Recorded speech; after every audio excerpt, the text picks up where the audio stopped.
Movie के start में हम पूरे शहर को क्रिसमस की वजह से सजा हुआ देखते हैं। सारे घर चमकते धमकते नजर आ रहे थे, जो नजारा बहुत ही खूबसूरत लग रहा था। इनमें एक घर ऐसा था जो सजा हुआ नहीं था। उस घर में हम 3 बच्चों के साथ उनके डैड को देखते हैं। वो डैड अपने बच्चों से नाराज हो रहे थे और साथ ही साथ वो काफी उदास भी थे, क्योंकि आज क्रिसमस के दिन भी वो अपने बच्चों के साथ वक्त गुजारने के बजाय काम पर जा रहे थे। उनकी बातों से हमें पता चलता है कि बच्चों की माँ की मौत हो चुकी है और अब उनके डैड भी जा रहे हैं। तो उनका ख्याल रखने के लिए एक बूढ़ी औरत को बुलाया जाता है जो इनकी देखभाल करे। अब बच्चों की उदासी दूर करने के लिए वो बूढ़ी औरत उन्हें एक प्यारी सी कहानी सुनाती है, बिल्कुल वैसी ही जैसे मैं आपको सुना रही हूँ। कहानी एक छोटे बच्चे की है जो एडवेंचर पर गया था, जो खूबसूरत होने के साथ साथ भी काफी मुश्किल भी था। अब इस कहानी में हम बर्फीले इलाके में एक काफी बड़ा जंगल देखते हैं जो बर्फ से ढका हुआ था। वहीं वो बच्चा न्यूक्लियस अपने डैड के साथ रहता था। ये दोनों जब लकड़ियाँ काटने जंगल में जाते हैं तो सामने एक काफी बड़ा भालू उनकी तरफ आ रहा था, जिसे देखकर ये दोनों काफी डर जाते हैं और भागकर वापस अपने घर आ जाते हैं। यहाँ हमें ये पता चलता है कि न्यूक्लियस ने अपनी मॉम को बचपन में ही खो दिया था। साथ ही उनकी माली हालत भी काफी खराब थी। वो लोग काफी गरीब थे, क्योंकि ना तो उनके पास खाने के लिए ज्यादा सामान है और ना ही पैसे कमाने का कोई जरिया। एक रात न्यूक्लियस अपने डैड को कहता है कि चले पापा,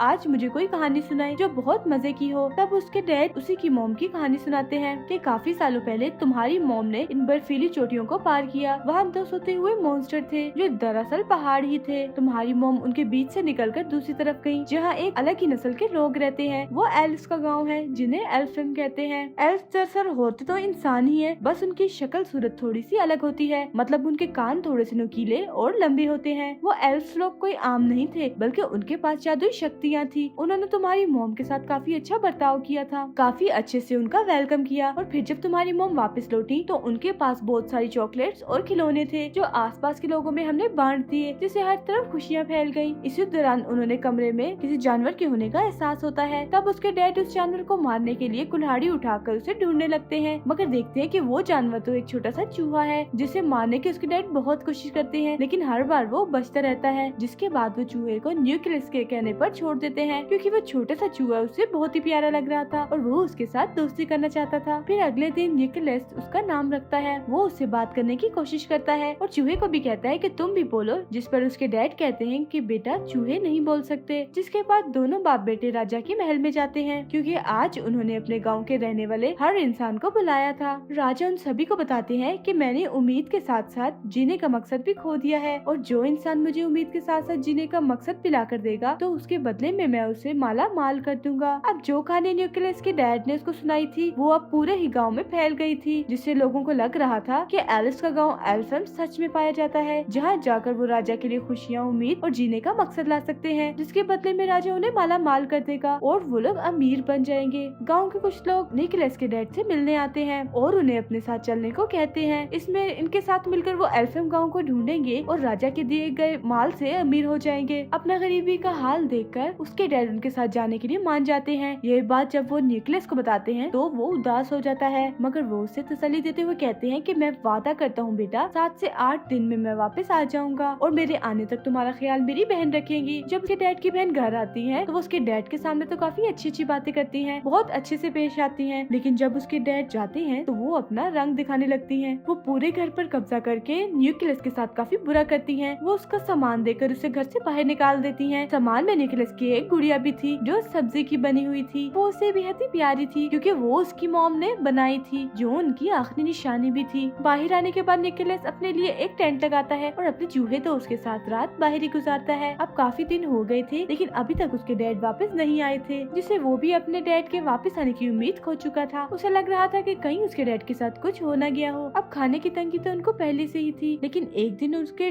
डैड की बहन उसे काफी मजेदार सूप बना कर देती है, जिसे काफी मजे लेकर न्यूक्लियस पीता भी है। लेकिन तभी वो बताती है कि ये सूप मैंने तुम्हारी गुड़िया से बनाया, जो सुनकर उससे काफी गुस्सा आ गया था, इसीलिए वो उस पर चिल्लाने लगता है। मगर अब तभी न्यूक्लियस की नजर अपनी जलती हुई टोपी पर जाती है, जो उसकी मॉम ने ही बनाई थी। तो वो जल्दी से टोपी लेकर बाहर आता है और उसे बर्फ में लगाकर उसकी आग बुझा देता है। वो देखता है कि टोपी पर एक नक्शा बना हुआ है और ये नक्शा बिल्कुल वैसे था जैसे उसके डैड ने उसे कहानी सुनाई थी, जिसे वो समझ जाता है कि उसकी मॉम की कहानी सच्ची थी। एल्फम का गाँव सच में पाया जाता है जहाँ जादू है, इसीलिए अब वो ये फैसला करता है कि मैं भी उस गाँव में जाऊंगा। और फिर अगले ही दिन वो अपने साथी चूहे के साथ अपने सफर पर निकल जाता है। सफर के दौरान वो चूहे को नए नए अल्फाज सिखा रहा था, हालांकि उसे पता भी था कि ये चूहा बोल नहीं सकता। फिर एक दिन का पूरा सफर तय तय करने के बाद वो एक गाँव में पहुँचता है। वहाँ उसकी मुलाकात एक बूढ़ी औरत से होती है जो उसे वापस जाने को कहती है और ये भी कि तुम्हारी मेहनत बेकार जाएगी, एल्फियम नहीं पाया जाता, इसकी तलाश में ऐसी जगह जगह नहीं भटको। मगर वो उनकी बात नहीं मानता और अभी भी अपना सफर जारी रखता है। कुछ और दिन का सफर करने के बाद वो एक गुफा में पनाह लेता है। वहाँ भी बर्फ थी तो पत्थर को रगड़ कर वो आग जलाता है और फिर धुआं करने लगता है कि अगर जादू सच में पाया जाता है तो मेरा चूहा बोल कर दिखाए। और फिर तभी सच में उसका चूहा बोलने लगता है, जो देख निकोलस काफी चौंक जाता है। वो हैरान तो था ही, मगर अब उसका जादू पर पक्का यकीन बन गया था और अब तो उसका चूहा दोस्त इतना बोल रहा था कि उसे सफर में अकेलापन महसूस नहीं हो रहा था। फिर जब ये लोग जंगल में गुजर रहे थे तो एक 12 सिंगा हिरन इन पर अटैक कर देती है, तो उसे बचने के लिए निकोलस जल्दी से पेड़ पर चढ़ जाता है और ऊपर से देखता है कि उस हिरन के अंदर तो एक तीर घुसा हुआ है। जब भी तो वो इतनी बेचैन है, इसीलिए वो हिरन पेड़ से नीचे उतरता है और हिरन के पास आता है। पहले वो उसे प्यार करता है और फिर उसके अंदर घुसा हुआ तीर निकाल देता है, जिससे उस हिरन को काफी सुकून मिलता है, क्योंकि पहले उसे काफी दर्द हो रही थी क्योंकि निकोलस ने उसकी जान बचाई थी। तो हिरन उसे प्यार से देखती है, जिसके बाद वो यहाँ से जाने लगता है। लेकिन काफी आगे जाने के बाद वो देखता है कि हिरन भी उसके पीछे पीछे आ रही है। तब निकोलस उसे अपने साथ आने से मना कर देता है, कहता है कि मैं सिर्फ ये जानता हूँ कि मेरी मंजिल कहाँ है, लेकिन वहाँ जाने तक कितना वक्त लग जाएगा ये मैं नहीं जानता। लेकिन अगर तुम हमारे साथ आओगी तो भूख से मारी जाओगी। मगर वो हिरन खाने की नहीं बल्कि प्यार की भूखी थी, इसीलिए अभी भी वो उसका पीछा नहीं छोड़ती। निकोलस उसे अपने ग्रुप में शामिल करके अपनी मर्जी से उसका नाम रख देता है। वो नाम एक जगह का था जहाँ जाना उसे काफी पसंद था। खैर अब वो आगे का सफर हिरन पर बैठकर करता है और जो सोते हुए मॉन्स्टर के पास पहुँच जाता है, जो असल में पहाड़ ही थे। ये बात उसकी मॉम की कहानी में उसके डैड ने भी सुनाई थी, तो उसका मतलब ये होगा कि इसके पीछे एल्फियम गाँव है। लेकिन जब ये तीनों पहाड़ों को पार करके उसके पीछे जाते हैं तो इन्हें वहाँ पर बर्फीली हवाओं के अलावा कुछ भी नहीं दिखता और तभी निकोलस वहाँ पर बेहोश होकर गिर जाता है, क्योंकि काफी दिनों से उसने कुछ खाया नहीं था और साथ ही यहाँ ठंड भी बहुत ज्यादा थी। फिर तभी वहाँ पर एक बच्ची अपने दादा के साथ आती है। ये दोनों एल्फ्स थे। वो बूढ़ा आदमी जब निकोलस को बेहोश देखता है तो उसके पास आता है और जब वो ये देखता है कि ये एक इंसान है तो वो उसकी मदद करने से मना कर देता है। मगर तभी बच्ची बोलती है कि हमें किसी को भी ऐसी मुसीबत में नहीं छोड़ना चाहिए। कोई भी जरूरतमंद हो, जिसे मदद चाहिए हो, हमें हर हाल में उसकी मदद करनी चाहिए, फिर चाहे वो कोई भी हो, एल्फ हो या इंसान हो। जो बात सुनकर उसके दादा निकोलस पर एक जादू करते हैं, जिस पर वो फौरन से होश में आ जाता है। अब बूढ़े आदमी ने उस पर यकीन का जादू किया था, जिसका मतलब ये था कि अब निकोलस जिस जिस चीज पर यकीन करेगा और यकीन के साथ उसको सोचेगा तो वही होने लगेगा, मतलब वही यकीन उसको दिखने लगेगा। निकोलस उनको बताता है कि मैं यहाँ अपने डैड को ढूंढने आया हूँ, जो कि एल्फियम की तलाश में निकले थे मगर वापस नहीं आए। जिसके बाद वो उनसे पूछता है कि अच्छा अब आप ही बता दें कि एल्फियम कहाँ है। जिस पर वो बच्ची बोलती है कि अभी हम एल्फियम के बाहर ही खड़े हैं, लेकिन उसे वहाँ बर्फ के अलावा कुछ भी नजर नहीं आता। तब बूढ़ा आदमी से कहता है कि तुम यकीन करो और फिर सोचो। और जब निकोलस फिर यकीन करता है और ये सोचता है कि मेरे सामने एल्फियम गाँव है, तो उसे अब की बार सच में एल्फियम गाँव दिखने लगता है। अंदर आने के बाद ये लोग एक खुफिया रास्ते से उसको एक पार्टी में लेके जाते हैं, जहाँ सब लोग नाच रहे थे और खाने के लिए मजे मजे की चीजें भी पड़ी हुई थी, जिनमें बच्चों की चीजें बहुत ज्यादा थी, क्योंकि आज दरअसल यहाँ पर क्रिसमस था। चूहा तो यहाँ का माहौल देखकर बहुत ज्यादा खुश होने लगता है और खाने की चीजों में घुसकर खूब मजे करता है। लेकिन तभी इसी बीच एल्फियम की रानी वहाँ आ जाती है और सब कुछ तबाह करने लगती है, क्योंकि उसने सबको पार्टी करने से मना किया था। और वजह ये थी कि सभी एल्फ काफी दुखी थे, क्योंकि इंसानों ने उसे धोखा दिया था। वो एक एल्फ बच्चे को अगवा करके अपने साथ ले गए थे। ये सुनकर निकोलस उठता है और रानी उसे देख के और ज्यादा भड़क जाती है और कहती है कि ये क्या, अभी भी हमारे गाँव में एक इंसानी बच्चा है, ये क्या हो रहा है इधर। फिर वो निकोलस से पूछती है कि तुम यहाँ क्या कर रहे हो और वैसे तुम इधर आए ही क्या करने हो, एक और बच्चा चुराने आए हो। जो सुनकर निकोलस कहता है नहीं रानी जी, मैं किसी बच्चे को अगवा करने नहीं आया, बल्कि मैं अपने डैड को ढूंढने आया हूँ, क्योंकि वो एल्फियम गाँव की तलाश में निकले थे। और आप फिक्र मत कीजिए, मैं आपसे वादा करता हूँ कि वो एल्फ बच्चा जिसे इंसान अगवा करके ले गए हैं, मैं उसे वापस जरूर लेकर आऊंगा। मगर रानी उसकी एक नहीं सुनती। वो सजा देने के लिए उसे एक मीनार की चोटी में कैद कर देती है। यहाँ उसकी मुलाकात एक उड़ने वाली एल्फ से होती है, जो दरअसल एक एल्फ परी थी। उसे पटाखे फोड़ने का बहुत शौक था। उसके पास जादू था, जिसकी मदद से वो हवा में पटाखे फोड़ा करती थी। और एक अच्छी बात कि वो हमेशा सच बोलती थी। अब निकोलस उसको बताता है कि मेरी मॉम भी यहाँ एल्फियम आई थी, उनके साथ तो यहाँ के लोगों ने बहुत अच्छा सलूक किया था, काफी अच्छे से उनका वेलकम किया था। मगर रानी ने तो मुझे यहाँ इस मीनार में कैद कर दिया है और मुझे अपने डैड को ढूंढना है, तो प्लीज तुम मेरी मदद कर दो ना यहाँ से बाहर निकलने के लिए। जिस पर वो मान जाती है। मगर तभी इधर एक काफी बड़ा मॉन्स्टर आ जाता है, जो पहले सो रहा था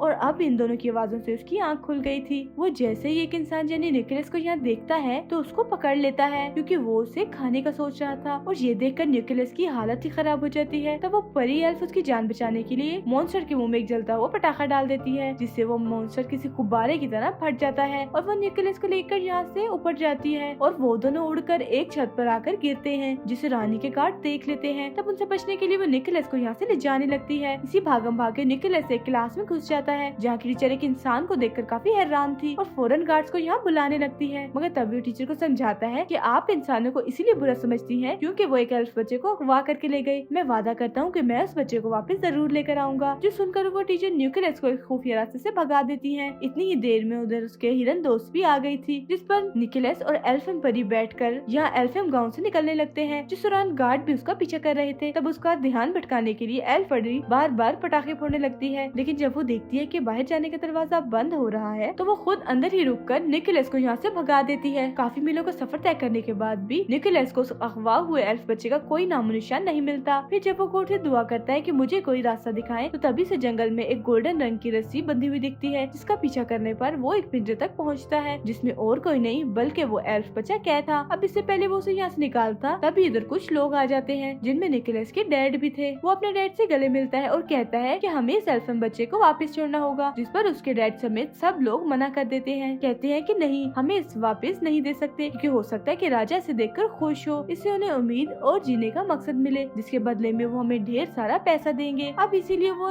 निकोलस को भी पेड़ से बांध देते हैं। उसे उसके डैड ही बांध रहे थे। जिस तरह चूहा उनसे बोल रहा था, उन्हें ऐसा करने से मना कर रहा था। अब चूहे को बोलता हुआ देखकर वो भी काफी हैरान थे। सबके सोने के बाद डैड उसके पास आते हैं। अब वो निकोलस के साथ साथ उस एल्फ बच्चे को भी पिंजरे से आजाद कर देते हैं और बताते हैं कि उन सबके सामने मैं तुम्हारी मदद नहीं कर सकता था, इसीलिए मैंने तुम्हें बांध दिया था। अब इससे पहले वो यहाँ से निकलते सारे लोग जाग जाते हैं और तीरों से उन पर हमला कर देते हैं। अब हिरन पे वो निकोलस और वो बच्चा बैठा हुआ था। हिरन के पीछे एक बग्घी बंधी हुई थी, जिसमें उसके डैड बैठे हुए थे, जिस वजह से हिरन तेजी से नहीं दौड़ पा रही थी। तभी निकोलस को याद आता है कि मुझ पर तो यकीन का जादू हुआ है, यानी मैं जो भी यकीन करके सोचूंगा वो पूरा हो जाएगा। तो वो हिरन पर हाथ रखकर उसको उड़ने का कहता है। हिरन थोड़ा सा ऊपर उड़ती तो है, लेकिन वजन ज्यादा होने की वजह से वो ज्यादा ऊपर नहीं उड़ पाती और वापस से नीचे आ जाती है। ये देखकर उसके डैड अपने बेटे निकोलस की जान बचाने के लिए अपनी बग्घी की रस्सी काट देते हैं और जाकर एक खाई में गिरते हैं, जिससे उनकी मौत हो जाती है, जो देख उसे काफी दुख होता है। तो उसके बाद हिरन निकोलस और अगवा हुए एल्फ बच्चे को एल्फम पहुंचा देती है। अब क्योंकि निकोलस ने अपना वादा पूरा कर दिया था, यानी उस बच्चे को वापस लाने का, तो ये देखकर एल्फम के सारे लोग काफी खुश हो जाते हैं और उस बच्चे के डैड निकोलस को ढेर सारे खिलौने देता है, जिससे उसको बहुत ज्यादा खुशी मिलती है। उनको देखकर निकोलस को ख्याल आता है कि मैं भी क्रिसमस के मौके पर सब बच्चों में खिलौने और चीजें बांटकर खुशियाँ फैलाऊं। इसीलिए वो सभी एल्फ से कहता है, आप यहाँ पर जो कुछ भी बनाते हो, इन यानी खिलौने और खाने पीने की चीजें, मेरे लिए आप वो बहुत सारी बना दो, ताकि मैं उन्हें बच्चों में बांटकर खुशियाँ फैला सकूं। उसकी ये बातें सुनकर सारे लोग खिलौने और खाने पीने की चीजें, चॉकलेट्स, कैंडीज वगैरह बनाने में लग जाते हैं और बहुत सारा सामान वो बना भी लेते हैं, जिसे काफी बड़े थैले में डालकर वो निकोलस को देते हैं, जो लेकर वो यहाँ से जाने लगता है। अभी वो थोड़ा आगे गया ही था कि तभी इधर रानी आ जाती है और उसे रोकने के लिए वो अपना जादू करती है और उसे उल्टा लटका देती है, क्योंकि वो इंसानों को पसंद नहीं करती थी। उसका मानना ये था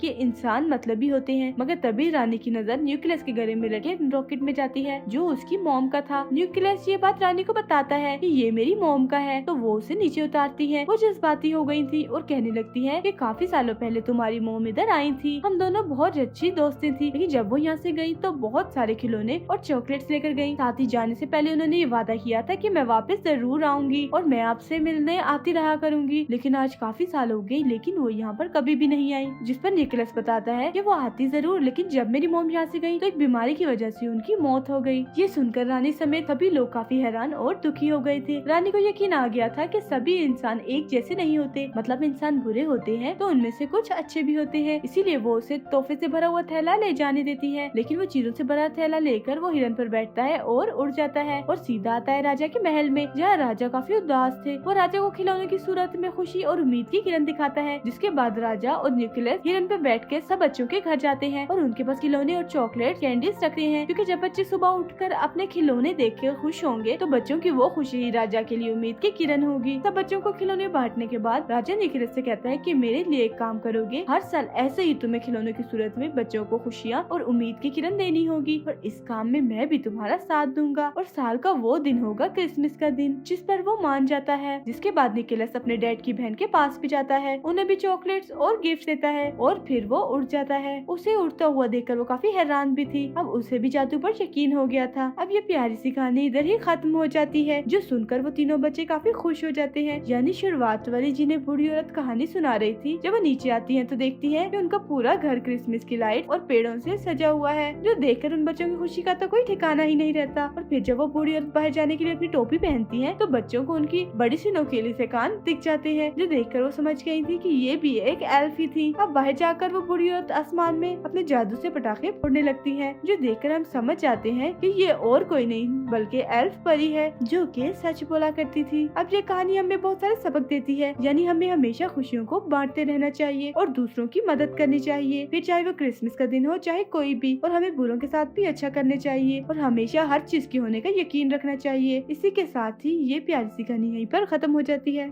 thank you for watching. Movie अच्छी लगी हो तो लाइक, शेयर और चैनल को सब्सक्राइब जरूर कीजिएगा।